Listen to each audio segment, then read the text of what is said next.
Selipang Handayani dengan NPM 253400021. Di sini saya akan menjelaskan apa sih frasa, klausa, dan sentence.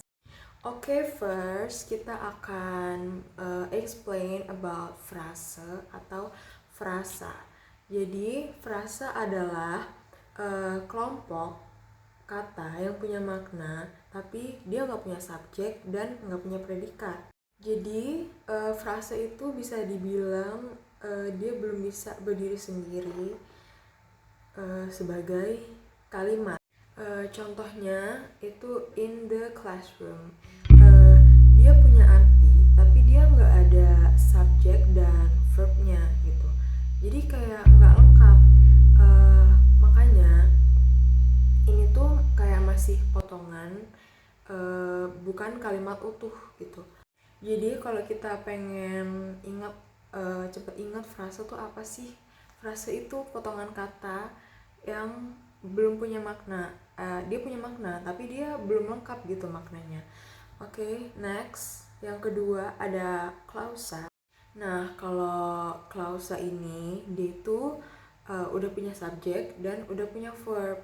Jadi dia tuh lebih lengkap dari sebelumnya, dari frase, dari yang pertama tadi. Nah, klausa ini ada dua macam, ada dua jenis. Yang pertama ada dependent clause dan yang kedua ada independent clause. Oke, yang pertama ada dependent clause. Dependent clause itu dia yang nggak bisa berdiri sendiri gitu kalimatnya. Sedangkan independent clause itu dia kalimat yang bisa berdiri sendiri. Contoh kalimat dependent clause itu kayak because she is tired. Nah, itu udah ada artinya, cuman dia belum ada maknanya gitu. Sedangkan independent clause itu contohnya ada she is cooking. Nah, itu tuh kita tuh udah tahu kan, itu tuh ada maknanya gitu.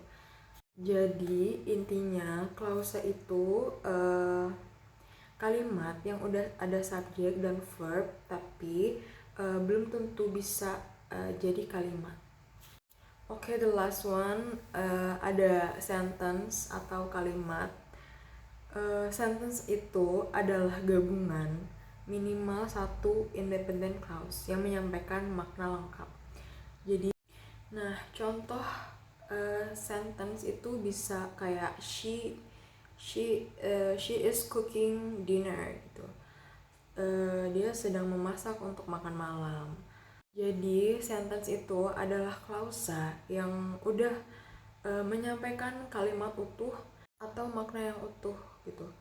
Jadi penjelasan singkatnya adalah frasa adalah dia itu nggak ada subjek dan nggak ada verb.